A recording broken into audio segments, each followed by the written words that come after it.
All right, so let's go ahead and talk about kerning and tracking. So in this video, we're going to talk about kerning, and next video, we're going to be talking about tracking. Okay, so kerning is basically applying space between characters by shifting them from their default offset that is defined by the font's itself, okay, in points. So basically when you move, you increase the spacing between text. So let's go ahead and try that.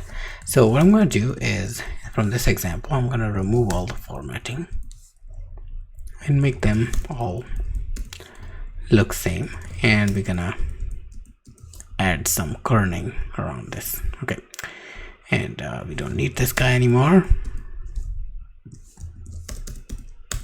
Okay, so let's apply kerning. Okay, kerning is definitely once again setting the space between characters. Okay, so we're gonna start with 1. Okay, and we're gonna increase this by 10, and then maybe 20.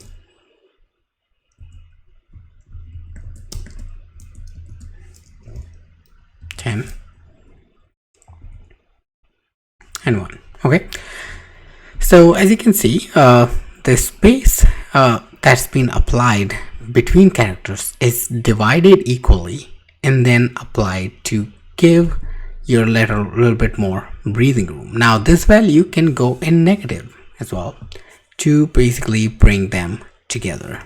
So you can do 10 and they're all smushed, and 1 reduces the gap between them, and 1 is the default, basically the natural spacing. If you do 0, it actually adds 0 kerning, and you can do 100 to basically expand it a little bit more. So as you can see, it's basically 100 is divided to make the text appear a little bit more spaced out, the characters more spaced out. All right, so that's kerning, the gap between the characters among themselves, divided and then spaced out so they look even. Okay, next video we're gonna talk about tracking.